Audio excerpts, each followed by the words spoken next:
దయచేసి ఇది గమనించగలరు. Good evening money persons, welcome to daily money show number 1135. ఈరోజు డైలీ మనీ షోలో మార్కెట్లో చాలా ఇంపార్టెంట్ అప్డేట్స్ ఉన్నాయి.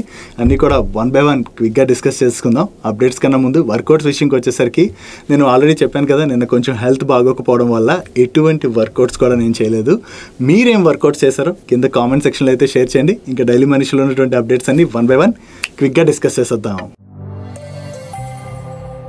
ముందుగా మార్కెట్ అప్డేట్ చూసినట్లయితే ఈ రోజు సెషన్లో సెన్సెక్స్ 270 పాయింట్స్ కరెక్ట్ అయ్యి 79,809 పాయింట్స్కి క్లోజ్ అయినట్లయితే నిఫ్టీ 74 పాయింట్స్ కరెక్ట్ అయ్యి 24,426 పాయింట్స్కి క్లోజ్ అయింది. అండ్ ఈ రోజు సెషన్లో మిడ్ క్యాప్ ఇండెక్స్ 0.45% కరెక్ట్ అయినట్లయితే స్మాల్ క్యాప్ ఇండెక్స్ 0.25% కరెక్ట్ అయింది. అండ్ బ్యాంక్ నిఫ్టీ 0.31% కరెక్ట్ అయింది. ఈ రోజు సెషన్లోని నిఫ్టీ కరెక్ట్ అయినటువంటి 74 పాయింట్స్ లోని రిలయన్స్ స్టాక్ ఏకంగా 44 పాయింట్స్ డ్రాగ్ చేయడం జరిగింది.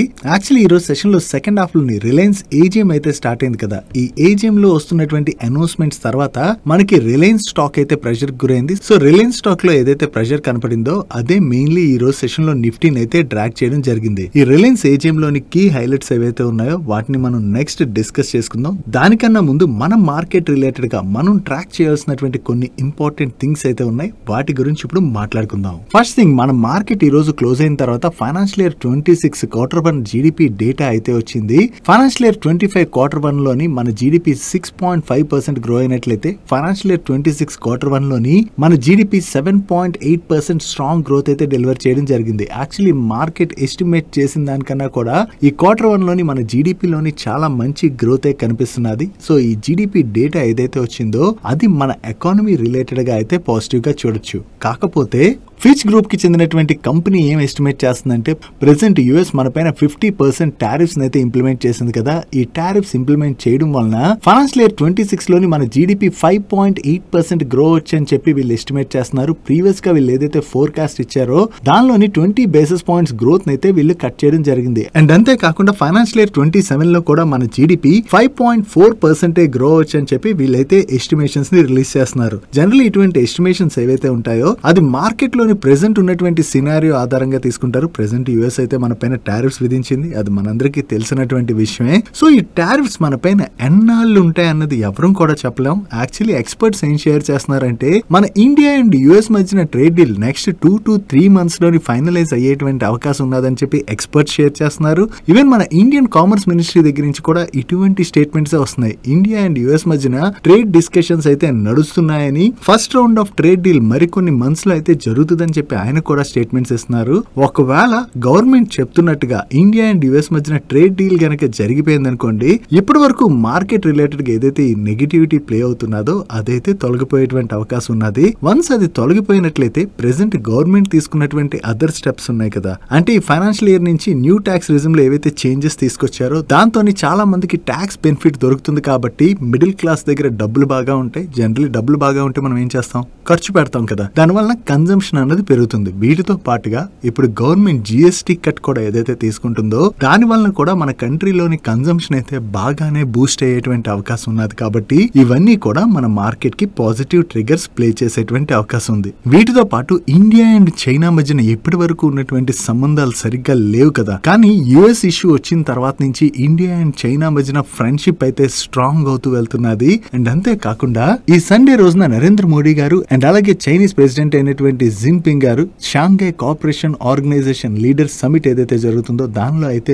మీట్ అవబోతున్నట్లుగా మీడియా ప్లాట్ఫామ్స్ రిపోర్ట్ చేస్తున్నాయి. సో చాలా సంవత్సరాల తర్వాత ఇండియన్ ప్రైమ్ మినిస్టర్ అండ్ అలాగే చైనీస్ ప్రెసిడెంట్ మధ్యన జరుగుతున్నటువంటి మీటింగ్ ఇది. సో ప్రెసెంట్ ఉన్నటువంటి సినారియో చూసినట్లయితే చైనా కూడా యుఎస్ కి అగైనిస్ట్ గా వర్క్ చేయడానికి చూస్తుంది. ఇండియాతో కలవాలని చెప్పి చైనా కూడా ప్రయత్నిస్తుంది. అండ్ అంతేకాకుండా మధ్యలో రష్యా కూడా ఈ ఫ్రెండ్షిప్ ని అయితే వెల్కమ్ చేస్తుంది. కాబట్టి ఇప్పుడు ఈ మీటింగ్ ఏదైతే జరగబోతున్నదో అది India and Chinese both economies related గా అయితే చాలా ఇంపార్టెంట్ మీటింగ్. సో ఈ సండే రోజు ఈ మీటింగ్ జరిగిన తర్వాత ఇద్దరి దగ్గర నుంచి ఏమైనా ఇంపార్టెంట్ అనౌన్స్మెంట్స్ వస్తాయా అన్నది మనం ట్రాక్ చేయవలసి ఉన్నది. అండ్ చైనా కూడా ఏం చెప్తుందంటే ఇండియాతో ఉన్నటువంటి వీళ్ళ రిలేషన్షిప్ ని ఫర్దర్ గా స్ట్రెంథెన్ చేసుకోవాలని చెప్పి కంటిన్యూస్ గా చైనా దగ్గర నుంచి కూడా స్టేట్మెంట్స్ వస్తున్నాయి. కాబట్టి ఇప్పుడు జరగబోయేటువంటి మీటింగ్ మన ఎకానమీ రిలేటెడ్ గా చాలా ఇంపార్టెంట్ మీటింగ్ గా మనం చూడొచ్చు. అండ్ అంతేకాకుండా ఈ రోజు మన ప్రైమ్ మినిస్టర్ నరేంద్ర మోడీ గారు జపాన్ విజిట్ చేశారు కదా. ఈ జపాన్ జపాన్ విజిట్ లో కూడా నరేంద్ర మోడీ గారి దగ్గర నుంచి ఇంపార్టెంట్ స్టేట్మెంట్స్ అయితే వచ్చాయి. జపాన్ తోని మనకు ఉన్నటువంటి రిలేషన్షిప్ చాలా స్ట్రాంగ్ రిలేషన్షిప్ అని, అండ్ జపాన్ కి చెందినటువంటి చాలా కంపెనీస్ ఇండియాలోని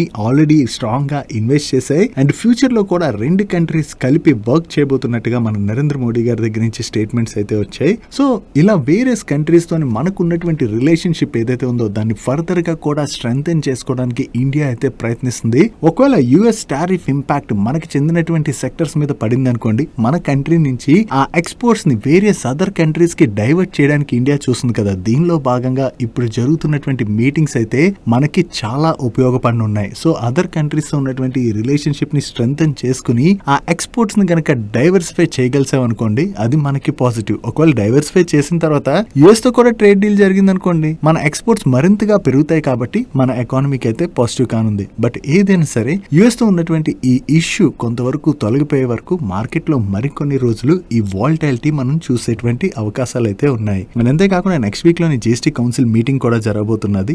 ఈ మీటింగ్ కూడా మన మార్కెట్ రిలేటెడ్ గా చాలా ఇంపార్టెంట్. సో ఈసారి జిఎస్టీ కౌన్సిల్ మీటింగ్ తర్వాత ఎటువంటి అనౌన్స్మెంట్స్ వస్తాయన్నది కూడా మనం ట్రాక్ చేయడం చాలా ఇంపార్టెంట్. డైలీ మార్కెట్లో వచ్చేటువంటి ఇటువంటి ఇంపార్టెంట్ ఇన్ఫర్మేషన్ ని మీతో డీటెయిల్ గా షేర్ చేయడానికి మన టీం పెడుతున్నటువంటి ఎఫర్ట్స్. వీడియో చూస్తున్న ఏ పాయింట్ ఆఫ్ టైంలో అయినా మీకు హెల్ప్ఫుల్ అయినట్లయితే మన వీడియోని మర్చిపోకుండా లైక్ చేయడానికి ప్రయత్నించండి. అండ్ మీరు ఇదే ఫస్ట్ టైం మన మనీపర్స్ ఛానల్కి వచ్చినట్లయితే మా నుంచి వచ్చేటువంటి ఇంట్రెస్టింగ్ వీడియోస్ని రెగ్యులర్గా ఫాలో అవడానికి మన ఛానల్ని సబ్స్క్రైబ్ చేసుకుంటూ పక్కన ఉన్న బెల్ ఐకాన్లోని ఆల్ నోటిఫికేషన్స్ యాక్టివేట్ చేసుకోవడం మర్చిపోకండి. నెక్స్ట్ ఈ రోజు రిలయన్స్ జియో ఏజిఎం అయితే జరిగింది కదా. ఈ ఏజిఎంలోని రిలయన్స్ మేనేజ్మెంట్ దగ్గర నుంచి వచ్చినటువంటి కీ అనౌన్స్మెంట్స్ గురించి మనం ఇప్పుడు మాట్లాడుకుందాం. మార్కెట్ వీళ్ళ దగ్గర నుంచి ఎప్పటి నుంచో వెయిట్ చేస్తున్నటువంటి అనౌన్స్మెంట్ అయితే ఈసారి ఏజిఎం లో వచ్చేసింది. అదే రిలయన్స్ జియో ఐపీఓ. ఈ రిలయన్స్ జియో ఐపీఓ ప్రాసెస్ అయితే మొదలు పెట్టేశామని, ఇయర్ 2026 ఫస్ట్ హాఫ్ లోని రిలయన్స్ జియో అయితే మార్కెట్ లోని లిస్ట్ అవుతుందని చెప్పి ముఖేష్ అంబానీ గారు అనౌన్స్ చేయడం జరిగింది. వీటితో పాటుగా ప్రెసెంట్ గ్లోబల్ అన్సర్టనిటీ అయితే కంటిన్యూ అవుతున్నది. బట్ గ్రో అవ్వడానికి ఇప్పుడు చాలా మంచి ఆపర్చునిటీ అయితే ఉన్నదని, అండ్ ఎక్కడ చూసినా అంటే ప్రతి ఇండస్ట్రీలో కూడా ఏఐ యూసేజ్ అన్నది బాగా పెరుగుతున్నది. సో ఏఐ రిలేటెడ్ గా రిలయన్స్ అయితే చాలా స్ట్రాంగ్ గా వర్క్ చేయబోతున్నట్టుగా, అండ్ ఏఐ ని డ్రైవ్ చేసేందుకు గాను వీళ్ళు కొత్త కంపెనీని కూడా స్టార్ట్ చేయబోతున్నారు. దీనిలో భాగంగా వీళ్ళు మెటాతోని పార్ట్నర్షిప్ అయ్యి ఈ ఏఐ రెడీ ఎంటర్ప్రైజ్ అయితే డ్రైవ్ చేయబోతున్నట్టుగా ముఖేష్ అంబానీ గారి దగ్గర నుంచి అయితే అనౌన్స్మెంట్ రావడం జరిగింది. వీటితో పాటుగా ఏఐ పవర్డ్ సన్ గ్లాసెస్ అయితే ఆల్రెడీ లాంచ్ చేశామని, అండ్ లాస్ట్ 50 years లోని రిలయన్స్ $200 billion వాల్యూని క్రియేట్ చేసింది. అండ్ 2027 లోని రిలయన్స్ యొక్క ఎబిటాని డబుల్ చేయాలని చెప్పి టార్గెట్ గా పెట్టుకున్నట్టుగా కూడా ఈ దగ్గర నుంచి స్టేట్మెంట్స్ వచ్చాయి.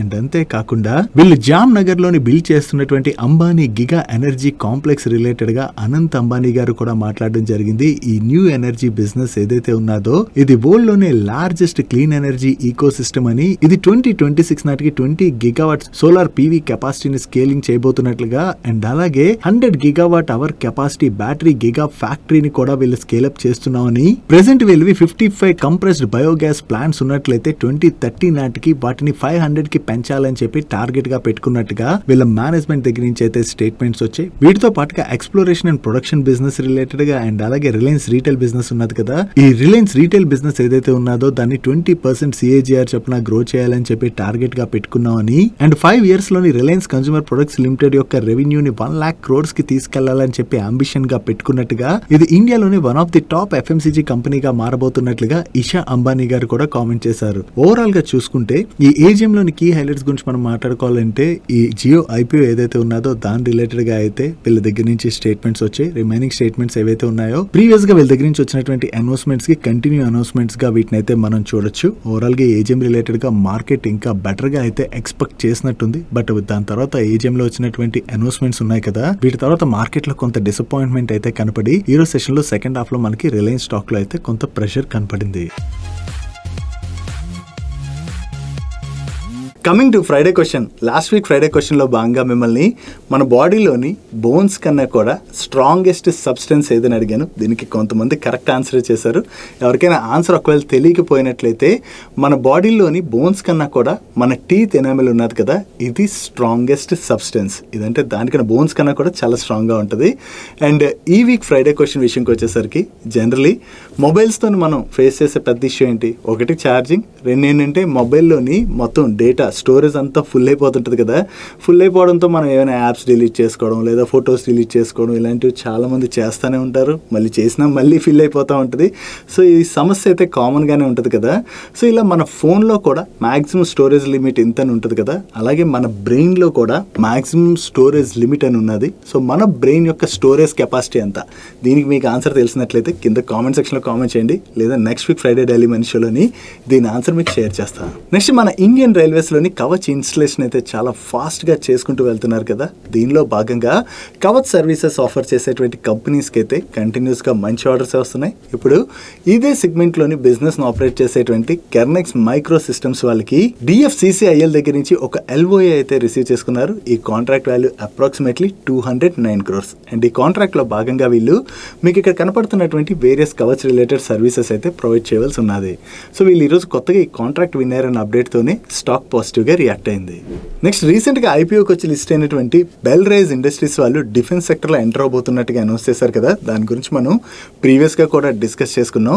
ఇప్పుడు ఈ డిఫెన్స్ సెక్టర్లోకి ఎంటర్ అయ్యేందుకు గాను వీళ్ళు ఒక సబ్సిడరీ కంపెనీని అయితే ఇన్కార్పొరేట్ చేసినట్టుగా షేర్ చేస్తున్నారు. సో ఈ కొత్త సబ్సిడరీ కంపెనీ ద్వారా డిఫెన్స్ రిలేటెడ్ సర్వీసెస్ ఏవైతే వీళ్ళు ఆఫర్ చేయబోతున్నారో అవన్నీ సబ్సిడరీ కిందకే రాబోతున్నాయి. సో ఓవరాల్గా డిఫెన్స్ సెక్టర్లో ఏదైతే ఆపర్చునిటీ ఉన్నదో దాన్ని క్యాటర్ చేయడానికి వీళ్ళు ఈ సెగ్మెంట్లోకి కూడా ఎంటర్ అవుతున్నారు. కాబట్టి ఇది బెల్ రైజ్ ఇండస్ట్రీస్ వాళ్ళ రిలేటెడ్గా మనం పాజిటివ్గా చూడొచ్చు. నెక్స్ట్ మన కంట్రీలోని సెమీ కండక్టర్ మ్యానుఫ్యాక్చరింగ్ అయితే పెంచేందుకు గాను గవర్నమెంట్ వేరియస్ స్టెప్స్ తీసుకుంటుంది కదా. సో CG పవర్ వాళ్ళు ఆల్రెడీ ప్రీవియస్గానే ఈ సెమీ కండక్టర్ బిజినెస్లోకి ఎంటర్ అవుతున్నామని, దీనిలో భాగంగా గుజరాత్ సనంద్లో వీళ్ళు ఫెసిలిటీని సెటప్ చేయబోతున్నట్టుగా అనౌన్స్ చేస్తారు కదా. ఈ ఫెసిలిటీని అయితే ఇప్పుడు ఇనాగ్రేట్ చేయడం జరిగింది. అండ్ ఈ ఫెసిలిటీలోని కమర్షియల్ ప్రొడక్షన్ క్యాలెండర్ ఇయర్ 2026లోని స్టార్ట్ అవుతుందని చెప్పి వీళ్ళు షేర్ చేస్తున్నారు. అండ్ అంతేకాకుండా వీళ్ళ సెకండ్ ఫెసిలిటీ ఇక్కడ ఏదైతే ఉన్నదో అది 2026 ఎండింగ్ కల్లా కంప్లీట్ అవుతుందని చెప్పి వీళ్ళ మేనేజ్మెంట్ షేర్ చేస్తుంది. ఓవరాల్గా CG పవర్ అనే కాదు వేరియస్ అదర్ కంపెనీస్ కూడా ఈ సెమీ కండక్టర్ ఇండస్ట్రీలోకి అయితే ఎంటర్ అవడానికి ప్రయత్నిస్తున్నాయి. సో సెమీ కండక్టర్ రిలేటెడ్గా ఓవరాల్ వరల్డ్ వైడ్ డిమాండ్ అయితే పెరుగుతున్నది కదా. సో దీన్ని క్యాటర్ చేసేందుకు గాను ఇండియా ఈ సెమీ కండక్టర్ సైడ్ స్ట్రాంగ్గా వర్క్ చేస్తున్నది. కాబట్టి దీని ద్వారా ఈ సెమీ కండక్టర్ బిజినెస్లో ఉన్నటువంటి ఆపర్చునిటీని మన కంట్రీకి చెందినటువంటి కంపెనీస్ క్యాటర్ చేసేటువంటి అవకాశం అయితే ఉన్నది. నెక్స్ట్ డిఫెన్స్ PSU కంపెనీ అయినటువంటి మ్యాస్గాన్ డాక్ షిప్ బిల్డర్స్ రిలేటెడ్ గా మాట్లాడుకోవాలి. నిన్న వీళ్ళ యాన్యువల్ రిపోర్ట్ అయితే రిలీజ్ చేశారు. దీనిలోని వీళ్ళ CFO అడిగినటువంటి క్వశ్చన్స్ లోని CFO దగ్గర నుంచి వచ్చినటువంటి ఆన్సర్స్ ఏవైతే ఉన్నాయో ఇవి మ్యాస్గాన్ డాక్ షిప్ బిల్డర్స్ యొక్క షేర్ హోల్డర్స్ అయితే ఖచ్చితంగా చదవాల్సి ఉన్నది. ఇతను ఏం క్వశ్చన్ అడిగారంటే లాస్ట్ ఫ్యూ ఇయర్స్ నుంచి చూసినట్లయితే Mazagon dock ship builders year on year basis లోని కంటిన్యూస్ గా వాళ్ళ రెవెన్యూస్ లో 20% గ్రోత్ అయితే డెలివర్ చేస్తుంది కదా. నెక్స్ట్ 2 to 3 ఇయర్స్ లోని సిమిలర్ టైప్ ఆఫ్ గ్రోత్ నే ఎక్స్పెక్ట్ చేయొచ్చా లేదా టెంపరీ స్లో డౌన్ ఏమైనా చూసేటువంటి అవకాశం ఉన్నదా అని చెప్పి ఆయన అడిగినటువంటి క్వశ్చన్ కి ఆయన ఏం చెప్తున్నారంటే లాస్ట్ ఫ్యూ ఇయర్స్ గా మ్యాస్గాన్ డాక్ షిప్ బిల్డర్స్ కంటిన్యూస్ గా 20% ప్లస్ గ్రోత్ డెలివర్ చేసిందని, కానీ ఇక్కడి నుంచి ఇది స్లో డౌన్ అయ్యేటువంటి అవకాశం ఉన్నదని చెప్పి ఆయన కామెంట్ చేయడం జరిగింది. దానికి ఆయన చెప్తున్నటువంటి రీజన్ ఏంటంటే మేజర్ ప్రాజెక్ట్స్ ఏవైతే ఉన్నాయో వాటి యొక్క ఫైనలైజేషన్ కొంతవరకు డిలే అయ్యింది. అండ్ వన్స్ ఆర్డర్ రిసీవ్ చేసుకున్న తర్వాత వాటి design finalisation basic parameters related గా వర్క్ చేయడానికి కంపెనీకి కొంత టైం పడుతుంది. సో ఇవన్నిటి వలన ఈ 20% గ్రోత్ ఏదైతే ఉన్నదో దాన్ని ఇకపైన మెయింటైన్ చేయడం కొంచెం కష్టమే అని, అండ్ ఇక్కడి నుంచి కంపెనీ వాళ్ళ రెవెన్యూస్ లోని 10% అరౌండ్ గ్రోత్ రేట్ అయితే ఎక్స్పెక్ట్ చేస్తున్నట్టుగా వీళ్ళ మేనేజ్మెంట్ దగ్గర నుంచి స్టేట్మెంట్స్ అయితే వచ్చాయి. సో ఓవరాల్ గా చూసుకుంటే present Mazagon dock ship builder stock మనం చూసాం అనుకోండి, లాస్ట్ ఫ్యూ ఇయర్స్ గా స్టాక్ చాలా ఎక్కువగా పెరిగింది కదా. సో ఇంతలా పెరిగిన తర్వాత ఇప్పుడు మేనేజ్మెంట్ ఏకంగా వీళ్ళ రెవెన్యూస్ గ్రోత్ గైడెన్స్ ఏదైతే ఉన్నదో అది ఆల్మోస్ట్ అంటే ప్రీవియస్ గా 20% కంటిన్యూస్ గ్రోత్ డెలివర్ చేసినటువంటి కంపెనీ ఇకపైన ఒకసారి 10% గ్రోత్ అంటే ఆల్మోస్ట్ సగం గ్రోత్ డెలివర్ చేస్తారని చెప్తున్నారు కదా. సో ఇటువంటివి ఏవైతే ఉంటాయో యాన్యువల్ రిపోర్ట్ లో అవి మనం ముందుగానే తెలుసుకోవడం చాలా ఇంపార్టెంట్. జనరల్లీ రిజల్ట్స్ వచ్చిన తర్వాత చాలా వరకు అందరూ డిస్కస్ చేస్తుంటారు కదా, కానీ దానికన్నా ముందు ఇలా యాన్యువల్ రిపోర్ట్స్ అవి చదివామనుకోండి మనకు ముందుగానే వీళ్ళు ఇచ్చినటువంటి గైడెన్స్ అది కూడా అర్థం అవుతుంది. కాబట్టి అటువంటి టైంలో స్టాక్ రిలేటెడ్ గా అది మనం డిసిషన్ తీసుకునేటువంటి అవకాశం ఉంటుంది. సో ఈ యాన్యువల్ రిపోర్ట్ లోని ఇంకా డీటెయిల్ గా మేనేజ్మెంట్ దగ్గర నుంచి కొన్ని స్టేట్మెంట్స్ అయితే వచ్చాయి. ఒకవేళ మ్యాస్గాన్ డాక్ షిప్ బిల్డర్స్ స్టాక్ లో ఎవరైనా ఇన్వెస్ట్ చేసినా ఒకవేళ చేద్దాం అనుకుంటున్నా ఒకసారి ఈ యాన్యువల్ రిపోర్ట్ అయితే చదవడానికి ప్రయత్నించండి. డైలీ మార్కెట్ లో వచ్చేటువంటి ఇటువంటి ఇంపార్టెంట్ ఇన్ఫర్మేషన్ ని మీతో డీటెయిల్ గా షేర్ చేయడానికి మన మనీ పర్స్ టీమ్ ఏవైతే ఎఫర్ట్స్ పెడుతుందో ఆ ఎఫర్ట్స్ కనుక మీకు హెల్ప్ఫుల్ అవుతున్నట్లయితే మన వీడియోని మర్చిపోకుండా లైక్ చేయడానికి ప్రయత్నించండి.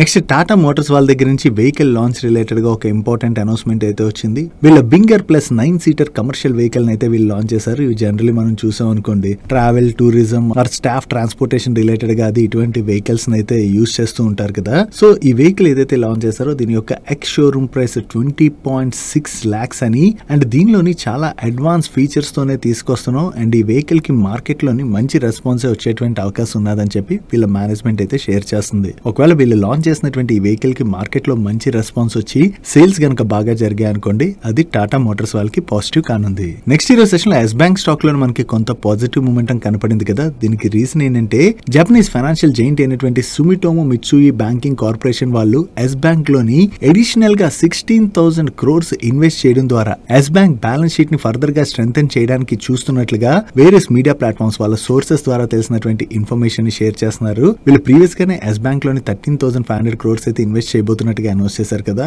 ఇది కాకుండా ఇప్పుడు అడిషనల్ గా మరొక 16,000 crores అయితే ఇన్వెస్ట్ చేయబోతున్నట్టుగా అప్డేట్స్ వస్తున్నాయి. సో ఎప్పుడైతే ఎస్ బ్యాంక్ లోని ఎస్ఎంబిసి వాళ్ళు మరొక 16,000 కోట్లు ఇన్వెస్ట్ చేయబోతున్నారని చెప్పి అప్డేట్ వచ్చిందో, దాంతో ఈ రోజు సెషన్ లో స్టాక్ అయితే పాజిటివ్ గా రియాక్ట్ అయింది.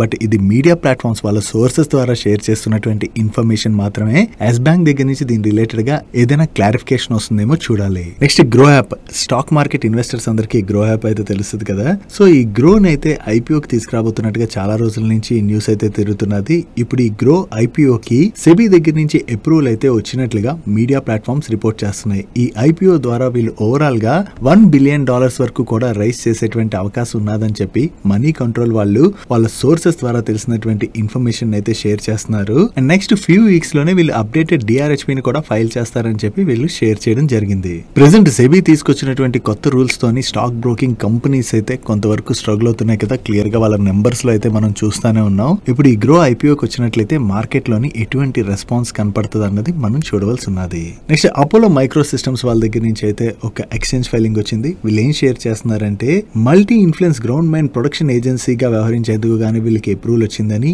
అండ్ అంతేకాకుండా వీళ్ళు NASM SR missile omnidirectional multi EFP warhead technology transfer related గా DRDO తోని అగ్రిమెంట్ లోకి కూడా ఎంటర్ అయినట్టుగా షేర్ చేస్తున్నారు. సో వీళ్ళ దగ్గర నుంచి ఈ అప్డేట్స్ రావడంతోనే ఈ రోజు సెషన్ లో Apollo micro system stock positive గా రియాక్ట్ అయింది. నెక్స్ట్ ఓరియంటల్ రైల్ ఇన్ఫ్రా వాళ్ళకి ఇండియన్ రైల్వేస్ దగ్గర నుంచి కొత్తగా ఒక కాంట్రాక్ట్ వచ్చింది. Contract value approximately 61 crores. And ఈ కాంట్రాక్ట్ లో భాగంగా వీళ్ళు బీజీ బోయింగ్ వేగన్స్ కోసం 1,05,000 కాన్స్టెంట్ సైడ్ బేరర్స్ ని మ్యానుఫ్యాక్చర్ చేసి సప్లై చేయాలి. వీళ్ళు కొత్తగా ఈ కాంట్రాక్ట్ విన్ అయ్యారన్న అప్డేట్ తోనే ఈ రోజు సెషన్ లో ఈ స్టాక్ పాజిటివ్ గా రియాక్ట్ అయింది. నెక్స్ట్ ఏబీబీ ఇండియా వాళ్ళకి Siemens Gamesa renewable power private limited దగ్గర నుంచి కొత్తగా ఒక ఆర్డర్ వచ్చింది. Order value approximately 173 crores. And ఈ ఆర్డర్ లో భాగంగా వీళ్ళు విండ్ టర్బైన్ కన్వర్టర్స్ ని అండ్ ఎలక్ట్రికల్ క్యాబినెట్స్ ని మ్యానుఫ్యాక్చర్ చేసి సప్లై చేయవలసి ఉన్నది. అండ్ వీటి యొక్క డెలివరీస్ 2026 జనవరిలో స్టార్ట్ అయ్యి 2026 డిసెంబర్ నాటికి ఎండ్ అవునున్నాయి. నెక్స్ట్ హిటాచీ ఎనర్జీ వాళ్ళు 2024 అక్టోబర్ లోని నెక్స్ట్ 4 to 5 years లో ఇండియాలో 2,000 crores అయితే క్యాపెక్స్ రిలేటెడ్ గా ఇన్వెస్ట్ చేయబోతున్నట్టుగా అనౌన్స్ చేశారు కదా. దీనిలో భాగంగా ఇప్పుడు వీళ్ళ మైసూర్ మ్యానుఫ్యాక్చరింగ్ ఫెసిలిటీలోని కెపాసిటీస్ ని పెంచేందుకు గాను 300 crores అయితే ఇన్వెస్ట్ చేయబోతున్నట్టుగా, దీని ద్వారా EHV class high quality press boards and laminated boards manufacturing కెపాసిటీని అయితే ఎన్హాన్స్ చేస్తామని, అండ్ ఫెసిలిటీ ఎక్స్పాన్షన్ ఏదైతే ఉన్నదో ఇది 2027 కల్లా కంప్లీట్ అయ్యేటువంటి అవకాశం ఉన్నదని చెప్పి వీళ్ళు షేర్ చేస్తున్నారు. అండ్ ఈ కెపాసిటీ ఎక్స్పాన్షన్ ఏదైతే చేయబోతున్నారో దాని ద్వారా India and global market customers యొక్క నీడ్స్ ని అయితే ఫుల్ఫిల్ చేయబోతున్నట్టుగా వీళ్ళ మేనేజ్మెంట్ షేర్ చేస్తుంది. సో ఫ్యూచర్ లో వచ్చేటువంటి ఆర్డర్స్ రిలేటెడ్ గా వీళ్ళు ఏదైతే క్యాపెక్స్ చేయబోతున్నారో ఇది లాంగ్ టర్మ్ లోని హిటాచీ ఎనర్జీ వాళ్ళకైతే పాజిటివ్ కానుంది. That's it for today's daily మంచి గైస్. ఈ రోజు డైలీ మంచిలో మేము షేర్ చేసిన ఇన్ఫర్మేషన్ మీకు హెల్ప్ఫుల్ అయినట్లయితే ఈ వీడియోని లైక్ చేయండి. ఈ video me friends and family మెంబర్స్కి హెల్ప్ఫుల్ అవుతుందంటే ఈ వీడియోని వాళ్ళకి షేర్ చేయండి. అండ్ మీరు ఇదే ఫస్ట్ టైం మన మనీ పర్ ఛానల్కి వచ్చి ఛానల్ని ఇంకా సబ్స్క్రైబ్ చేసుకోలేనట్లయితే ఇక్కడున్న ఛానల్ లోగో మీద క్లిక్ చేసి ఛానల్ సబ్స్క్రైబ్ చేసుకుంటూ పక్కన బెల్ ఐకాన్లోని ఆల్ నోటిఫికేషన్స్ యాక్టివేట్ చేసుకోండి. నేను చంద్రశేఖర్ పత్రి మరొక ఇంట్రెస్టింగ్ వీడియోతో కలుద్దాం. Good night and happy weekend.